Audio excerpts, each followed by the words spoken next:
गरुड़ पुराण 13वां अध्याय। अशौच काल का निर्णय। अशौच में निषिद्ध कर्म, सपिंडीकरण, श्राद्ध, पिंडमेलन की प्रक्रिया, शय्यादान, पददान तथा गया श्राद्ध की महिमा। गरुड़ जी ने कहा, हे प्रभु, सपिंडन की विधि, सूतक का निर्णय और शय्यादान तथा पददान की सामग्री एवं उनकी महिमा के विषय में कहिए। श्री भगवान ने कहा, हे तार्क्ष्य, सपिंडीकरण आदि संपूर्ण क्रियाओं के विषय में बतलाता हूँ, जिसके द्वारा मृत प्राणी प्रेत नाम को छोड़कर पितृगण में प्रवेश करता है, उसे सुनो। जिनका पिंड रुद्रस्वरूप पितामह आदि के पिंडों में नहीं मिला दिया जाता, उनको पुत्रों के द्वारा दे गए अनेक प्रकार के दान प्राप्त नहीं होते। उनका पुत्र भी सदा अशुद्ध रहता है, कभी शुद्ध नहीं होता, क्योंकि सपिंडीकरण के बिना सतक की निवृत्ति अर्थात समाप्ति नहीं होती। इसलिए पुत्र के द्वारा सूतक के अंत में सपिंडन किया जाना चाहिए।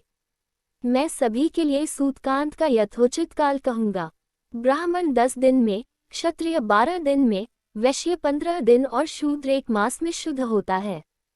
प्रेत संबंधी सूतक में सपिंडी 10 दिन में शुद्ध होते हैं। सकुल या कुल के लोग 3 रात में शुद्ध होते हैं और गोत्र स्नान मात्र से शुद्ध हो जाते हैं।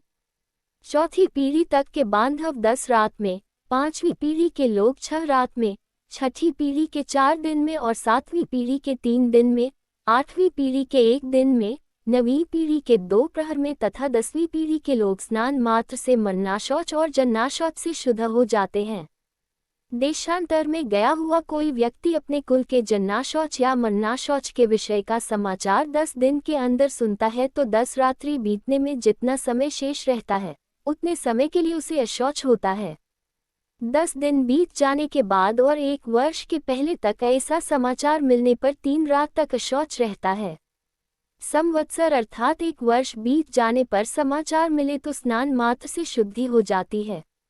मरनाशौच के आदि के 2 भागों के बीतने के पूर्व अर्थात 6 दिन तक यदि कोई दूसरा अशौच आ पड़े तो आद्य अशौच की निवृत्ति के साथ ही दूसरे अशौच की भी निवृत्ति अर्थात शुद्धि हो जाती है। किसी बालक की दांत निकलने से पूर्व मृत्यु होने पर सद्य अर्थात उसके अंतिम संस्कार के बाद स्नान करने पर, चूदाकरण अर्थात मुंडन हो काने पर 1 रात, व्रतबंध होने पर 3 रात और व्रतबंध के पश्चात मृत्यु होने पर 10 रात का अशौच होता है। जब किसी भी वर्ण की कन्या की मृत्यु जन्म से लेकर 27 मास की अवस्था तक हो जाए तो सभी वर्णों में समान रूप से सद्य अशौच की निवृत्ति हो जाती है। इसके बाद वागदान पर्यंत 1 दिन का और इसके बाद अथवा बिना वागदान के भी सयानी कन्याओं की मृत्यु होने पर 3 रात्रि का अशौच होता है, यह निश्चित है। वागदान के अनंतर कन्या की मृत्यु होने पर पितृकुल और वरकुल दोनों को 3 दिन का तथा कन्यादान हो जाने पर केवल पति के कुल में अशौच होता है। 6 मास के अंदर गर्भस्राव हो जाने पर जितने माह का गर्भ होता है, उतने ही दिनों में शुद्धि होती है। इसके बाद अर्थात 6 माह के बाद गर्भस्राव हो तो उस स्त्री को अपनी जाति के अनुरूप अशौच होता है। गर्भपात होने पर सपिंड की सद्य स्नानोत्तर शुद्धि हो जाती है। कलियुग में जन्नाशौच और मरनाशौच से सभी वर्णों की 10 दिन में शुद्धि हो जाती है, ऐसा शास्त्र का निर्णय है। मरनाशौच में आशीर्वाद, देव पूजा, प्रत्युत्थान, आगंतुक के स्वागतार्थ उठना, अभिवादन, पलंग पर शयन अथवा किसी अन्य का स्पर्श नहीं करना चाहिए। इसी प्रकार मरनाशौच में संध्या, दान, जप, होम, स्वाध्याय, पितृतर्पण, ब्राह्मण भोजन तथा व्रत नहीं करना चाहिए। जो व्यक्ति सूतक में नित्य नैमित्तिक अथवा काम्य कर्म करता है, उसके द्वारा पहले किए गए नित्य नैमित्तिक आदि कर्म विनष्ट हो जाते हैं। व्रती, मंत्रपूत, अग्निहोत्री, ब्राह्मण, ब्रह्मनिष्ठ, यति और राजा इन्हें सूतक नहीं लगता। विवाह, उत्सव अथवा यज्ञ में मरनाशौच हो जाने पर उस शौच की प्रवृत्ति के पूर्व बनाया हुआ अन्न भोजन करने योग्य होता है, ऐसा मनु ने कहा है। सूतक न जानने के कारण जो व्यक्ति सूतक वाले घर से अन्नादि कुछ ग्रहण करता है, वह दोषी नहीं होता, किंतु याचक को देने वाला दोष का भागी होता है। जो सूतक को छिपाकर ब्राह्मण को अन्न देता है, वह दाता तथा सूतक को जानकर भी जो ब्राह्मण सूतकान का भोजन करता है, वे दोनों ही दोषी होते हैं। इसलिए सूतक से शुद्धि प्राप्त करने के लिए पिता का सपिंडन श्राद्ध करना चाहिए, तभी वह मृतक पितृगणों के साथ पितृलोक में जाता है। तत्वदर्शी मुनियों ने 12वें दिन, 3 पक्ष में, 6 मास में अथवा 1 वर्ष पूर्ण होने पर सपिंडीकरण करने के लिए कहता हूँ। कलयुग में धार्मिक भावना के अनित्य होने से, पुरुषों की आयु क्षीण होने से और शरीर की अस्थिरता के कारण 12वें दिन ही सपिंडीकरण कर लेना प्रशस्त है। गृहस्थ के मरने पर व्रत बंध, उत्सव आदि, व्रत, उद्यापन तथा विवाहादि कृत्य नहीं होते। जब तक पिंडमेलन नहीं होता अर्थात पितरों में पिंड मिला नहीं दिया जाता या सपिंडीकरण श्राद्ध नहीं हो जाता, तब तक उसके यहाँ से भिक्षु भिक्षा भी नहीं ग्रहण करता, अतिथि उसके यहाँ सत्कार नहीं ग्रहण करता और नित्य नैमित्तिक कर्मों का भी लोप रहता है। कर्म का लोप होने से दोष का भागी होना पड़ता है, इसलिए चाहे निर्गुणिक हो या सार्वजनिक अग्निहोत्री 12वें दिन सपिंडन कर देना चाहिए। सभी तीर्थों में स्नान आदि करने और सभी यज्ञों का अनुष्ठान करने से जो फल प्राप्त होता है, वही फल 12वें दिन सपिंडन करने से प्राप्त होता है। अतः स्नान करके मृतावस्था में गोमे से लेपन करके पुत्र को शास्त्रोक्त विधि से सपिंडन श्राद्ध करना चाहिए। पाद्य, अर्घ्य, आचमनीय आदि से विश्व देवों का पूजन करे और असद्गति के पितरों के लिए भूमि में विकिर देकर हाथ पांव धोकर पुनः आचमन करे। तब वसु, रुद्र और आदित्य स्वरूप पिता, पितामह तथा प्रपितामह को क्रमशः एक एक अर्थात 3 पिंड प्रदान करें और चौथा पिंड मृतक को प्रदान करें। चंदन, तुलसी पत्र, धूप दीप, सुंदर भोजन, तांबूल, सुंदर वस्त्र तथा दक्षिणा आदि से पूजन करें। तदनंतर सुवर्ण की शलाका से प्रेत के पिंड को 3 भागों में विभक्त करके पितामह आदि के पिंडों में पृथक पृथक उसका मैलन करें, अर्थात एक भाग पितामह के पिंड में, दूसरा भाग प्रपितामह के पिंड में तथा तीसरा भाग वृद्ध प्रपितामह के पिंड में मिलाएं। हे तार्क्ष्य, मेरा मत है कि माता के पिंड का मैलन पितामही आदि के पिंड के साथ और पिता के पिंड का मैलन पितामह आदि के पिंड के साथ करके सपिंडीकरण श्राद्ध संपन्न करना चाहिए। जिसके पिता की मृत्यु हो गई हो और पितामह जीवित हो, उसे प्रपितामहादि पूर्व पुरुषों को 3 पिंड प्रदान करना चाहिए और पितृपिंड को 3 भागों में विभक्त करके प्रपितामह आदि उन्हीं के साथ मैलन करें। माता की मृत्यु हो जाने पर पितामही जीवित हो तो माता के सपिंडन श्राद्ध में भी पितृ सपिंडन की भांति प्रपितामही आदि में मातृपिंड का मैलन करना चाहिए, अथवा पितृपिंड को मेरे पिंड विष्णु जी के में और मातृपिंड को महालक्ष्मी पिंड में मिलाएं। पुत्रहीन स्त्री का सपिंड आदि श्राद्ध उसके पति को करना चाहिए और उसका सपिंडीकरण उसकी सास आदि के साथ होना चाहिए। एक मतानुसार विधवा स्त्री का सपिंडीकरण पति, श्वसुर और वृद्ध श्वसुर के साथ करना चाहिए। हे तार्क्ष्य, यह मेरा मत नहीं है। विधवा स्त्री का सपिंडन पति के साथ होने योग्य है। हे काश्यप, यदि पति और पत्नी एक ही चिता पर आरूढ़ हुए हों तो तृण को बीच में रखकर श्वसुरादि के पिंड के साथ स्त्री के पिंड का मैलन करना चाहिए। एक चिता पर माता पिता का दाह संस्कार किए जाने पर एक ही पुत्र पहले पिता के उद्देश्य से पिंडदान करके स्नान करे, तदनंतर अपनी सती माता का पिंडदान करके पुनः स्नान करे। यदि 10 दिन के अंतर्गत किसी सती ने अग्नि प्रवेश किया है तो उसका शय्यादान और सपिंडन आदि कृत्य उसी दिन करना चाहिए जिस दिन पति का किया जाए। हे गरुड़, सपिंडीकरण करने के अनंतर पितरों का तर्पण करे और इस क्रिया में वेद मंत्रों से समन्वित स्वधाकार का उच्चारण करे। इसके पश्चात अतिथि को भोजन कराएं और हंतकार प्रदान करें। ऐसा करने से पितर, मुनिगण, देवता तथा दानव तृप्त होते हैं। भिक्षा 1 ग्रास के बराबर होती है, पुष्कल 4 ग्रास के बराबर होता है और 4 पुष्कलों 16 ग्रास का एक हंतकार होता है। सपिंडीकरण में ब्राह्मणों के चरणों की पूजा चंदन अक्षत से करनी चाहिए और पितरों की के लिए ब्राह्मण को दान देना चाहिए। वर्ष भर जीविका का निर्वाह करने योग्य घृत, अन्न, सुवर्ण, रजत, सुंदर गौ, अश्व, गज, रथ और भूमि का आचार्य को दान करना चाहिए। इसके बाद स्वस्तिवाचन पूर्वक मंत्रों से कुमकुम, अक्षत और नैवेद्यादि के द्वारा ग्रहों, देवी और विनायक की पूजा करनी चाहिए।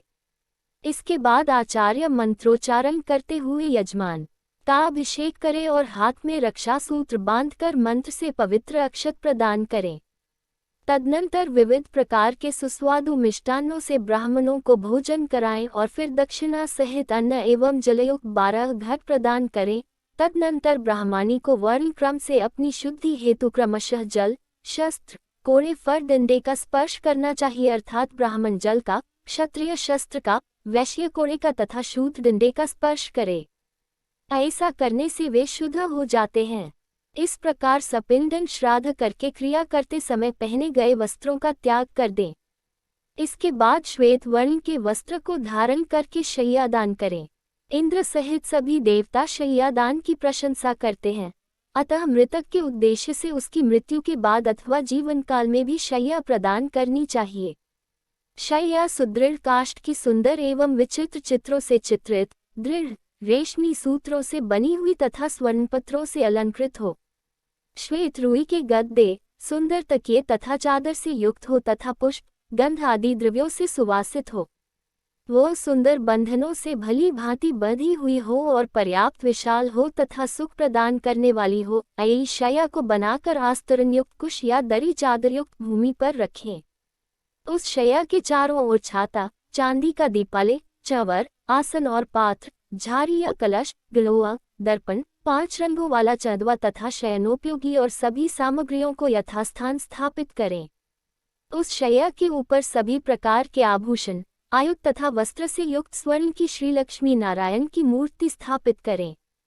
सौभाग्यवती स्त्री के लिए दी जाने वाली शय्या के साथ पूर्वोक्त वस्तुओं के अतिरिक्त कज्जल, महावर, कुमकुम, स्त्रियोचित वस्त्र, आभूषण तथा सौभाग्य द्रव्य आदि सब कुछ प्रदान करें। तदनंतर सपत्नीक ब्राह्मण को गंध पुष्पादि से अलंकृत करके ब्राह्मणी को कर्णाभरण, अंगूठी और सोने के कंठसूत्र से विभूषित करें।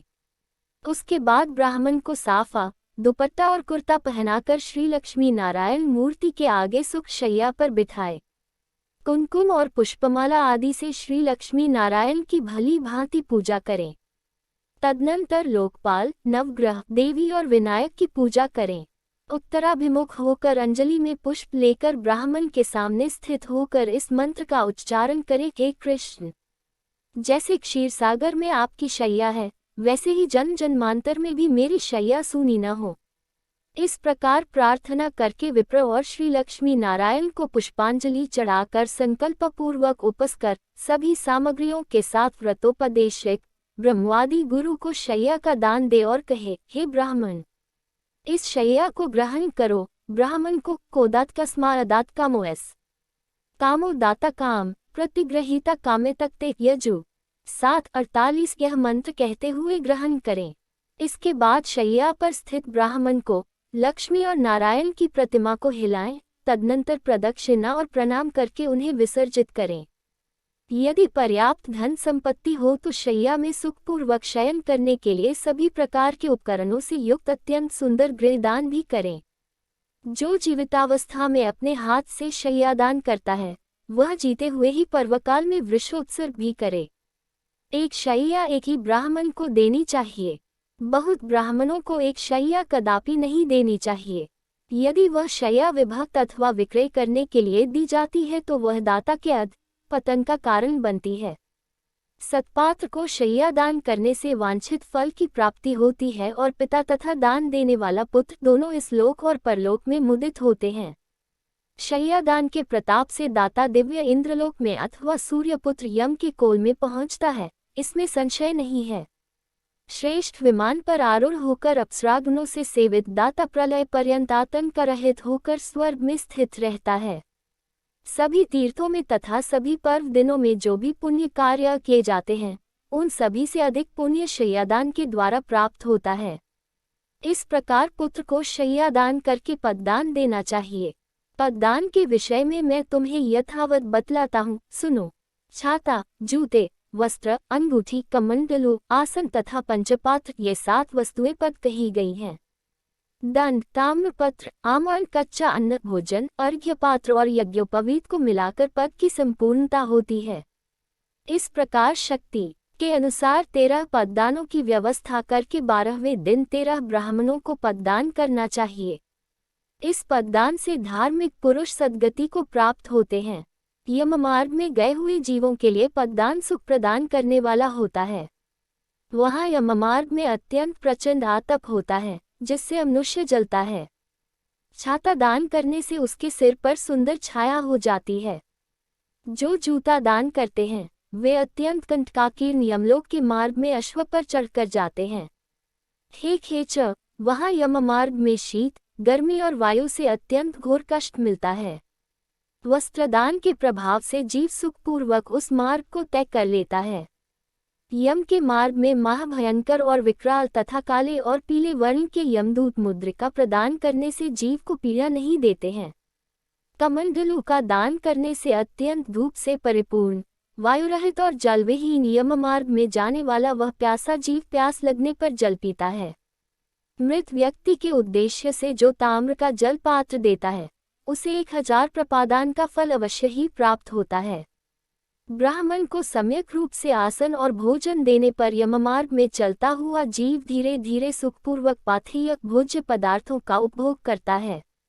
इस प्रकार सपिंडन के दिन विधानपूर्वक दान दे करके बहुत से ब्राह्मणों को तथा चांडाल आदि को भी भोजन देना चाहिए। इसके बाद वर्ष के पूर्व ही 12वें दिन सपिंडन करने पर भी प्रत्येक मास जलकुंभ और पिंडदान करना चाहिए। हे खग, प्रेत कार्य को छोड़कर अन्य किसी कर्म का पुनः अनुष्ठान नहीं किया जाता, किंतु प्रेत की अक्षय तृप्ति के लिए पुनः पुनः पिंडदान आदि करना चाहिए। अतः मैं विशेष तिथि पर मृत्यु होने वाले जीव के मासिक, वार्षिक और पाक्षिक श्राद्ध के विषय में कुछ विशेष बात कहूँगा। पूर्णमासी तिथि पर जो मरता है उसका उन्मासिक श्राद्ध चतुर्थी तिथि को होता है, और जिसकी मृत्यु चतुर्थी तिथि को हुई है उसका उन्मासिक श्राद्ध नवमी तिथि को होता है। नवमी तिथि को जिसकी मृत्यु हुई है उसका उन्मासिक श्राद्ध रिक्ता तिथि चतुर्दशी को होता है। इस प्रकार पाक्षिक श्राद्ध 20वें दिन करना चाहिए। यदि एक ही मास में 2 संक्रांतियां हों तो 2 महीनों का श्राद्ध मलमास में ही करना चाहिए। यदि एक ही मास में 2 मास हो तो उस मास के ही वे दोनों पक्ष और वे ही 30 तिथियां उन दोनों महीनों की मानी जाएगी। मल मास में पड़ने वाले उन दोनों मासों के मासिक श्राद्ध के विषय में विद्वानों को यह व्यवस्था सोचनी चाहिए कि श्राद्ध तिथि के दिन पूर्वार्ध में प्रथम मास का श्राद्ध करें और द्वितीयार्ध में दोपहर के बाद दूसरे मास का श्राद्ध करें। हे खग, संक्रांति रहित मास मलमास में भी सपिंडीकरण तथा मासिक और प्रथम वार्षिक श्राद्ध करना चाहिए। यदि वर्ष पूर्ण होने के मध्य में अधिमास आता है तो 13 महीने पूर्ण होने के अनंतर प्रेत का वार्षिक श्राद्ध करना चाहिए। संक्रांति रहित मास में पिंड रहित श्राद्ध, आम श्राद्ध और संक्रांति युक्त मास में पिंड युक्त श्राद्ध करना चाहिए। इस प्रकार प्रथम वार्षिक श्राद्ध को मलमास तथा उसके बाद आने वाले शुद्ध मास 13वें मास दोनों ही मासों में करना चाहिए। इस प्रकार वर्ष पूर्ण होने पर वार्षिक श्राद्ध करना चाहिए और वार्षिक श्राद्ध की तिथि को विशेष रूप से ब्राह्मणों को भोजन कराना चाहिए। एक वर्ष पूर्ण हो जाने पर श्राद्ध में हमेशा 3 पिंड दान करना चाहिए। एकोद्दिष्ट श्राद्ध नहीं करना चाहिए, ऐसा करने वाला पितृघातक होता है। तीर्थ श्राद्ध, गया श्राद्ध तथा गजत छाया योग में युगादि तिथियों तथा ग्रहण में किया जाने वाला पितृश्राद्ध वर्ष के अंदर नहीं करना चाहिए। हे खगेश्वर, पितृभक्ति से प्रेरित होकर के पुत्र को 1 वर्ष के अनंतर ही गया श्राद्ध करना चाहिए। गया श्राद्ध करने से पितर भावसागर से मुक्त हो जाते हैं और भगवान गदाधर की कृपा से वे परम गति को प्राप्त होते हैं। गया के विष्णुपद तीर्थ में तुलसी की मंजरी से भगवान विष्णु की पादुका का पूजन करना चाहिए और उसके आलवाल आदि तीर्थों में यथाक्रम पिंडदान करना चाहिए। जो व्यक्ति गयाशिर में शमी के पत्ते के समान प्रमाण वाले पिंड को देता है, वह 7 गोत्रों के अपने 101 पुरुषों का उद्धार करता है। कुल को आनंदित करने वाला जो पुत्र गया में जाकर श्राद्ध करता है, पितरों को तुष्टि देने के कारण उसका जन्म सफल हो जाता है। हे खगेश्वर, यह सुना जाता है कि देव पितरों ने मनु के पुत्र इक्ष्वाकु को कलापवन में यह गाथा सुनाई थी, क्या हमारे कुल में ऐसे कोई सन्मार्गगामी पुत्र होंगे जो गया में जाकर आदरपूर्वक हम लोगों को पिंड प्रदान करेंगे। हे तार्क्ष्य, इस प्रकार जो पुत्र पितरों की आमुष्मिक परलोक संबंधी क्रिया करता है, वह सुखी होकर कौशिक के पुत्रों कौशिक के 7 पुत्रों की कथा मत्स्य पुराण, हरिवंश पुराण तथा पद्म पुराण आदि में विस्तार से दी गई है कि भांति मुक्त हो जाता है। हे तार्क्ष्य, भरद्वाज के 7 पुत्र पितृश्राद्ध के हेतु गोवध करके भी 7 जन्मपंपराओं को भोग करके पितरों के प्रसाद से मुक्त हो गए। कौशिक के वे 7 पुत्र प्रथम जन्म में दशान देश में 7 व्याधों के रूप में उत्पन्न हुए थे। इसके बाद अगले जन्म में वे कालजा पर्वत पर मृग के रूप में उत्पन्न हुए। फिर शरद्वीप में चक्रवात के रूप में उनकी उत्पत्ति हुई। अगले जन्म में मानसरोवर में हंस के रूप में उत्पन्न हुए। वे ही कुरुक्षेत्र में वेद पारगामी ब्राह्मण के रूप में उत्पन्न हुए और पितरों के प्रति भक्तिभाव रखने के कारण वे ब्राह्मण पुत्र मुक्त हो गए। इसलिए पूरे प्रयत्न से मनुष्य को पितृभक्त होना चाहिए। पितृभक्ति के कारण मनुष्य इस लोक तथा परलोक में भी सुखी होता है। हे तार्क्ष्य, यह सब और द्वदयी क्रिया हमने तुमसे कही। यह कृत्य पुत्र की कामना को पूर्ण करने वाला, पुण्यप्रद तथा पिता को मुक्ति प्रदान करने वाला है। जो कोई निर्धन मनुष्य भी इस कथा को सुनता है, वह भी पाप से मुक्त होकर पितरों के निमित्त दिए जाने वाले दान का फल प्राप्त करता है। जो मनुष्य मेरे द्वारा कहे गए श्राद्धों एवं दानों को विधिपूर्वक करता है और गरुड़ पुराण की कथा को सुनता है, उसके फल को सुनो। पिता उसको सत्पुत्र प्रदान करता है, पितामह उसे गोधन देते हैं, उसके प्रपितामह उसे बहुविध धन संपत्ति प्रदान करते हैं और वृद्ध प्रपितामह तृप्त होकर विपुल अन्न आदि प्रदान करते हैं। इस प्रकार श्राद्ध से तृप्त होकर सभी पितर पुत्र को वांछित फल देते हैं और धर्म मार्ग से धर्मराज के प्रासाद में जाकर वे धर्मराज की सभा में आदरपूर्वक विराजमान रहते हैं। सूत जी ने कहा, इस प्रकार श्री विष्णु जी से और द्वदैहिक श्राद्ध दानादि विषयक महात्म्य सुनकर गरुड़ जी को अपार हर्ष हुआ। इस प्रकार गरुड़ पुराण के अंतर्गत सारोद्धार में सपिल नादि सर्वकर्म निरूपण नामक 13वां अध्याय पूरा हुआ।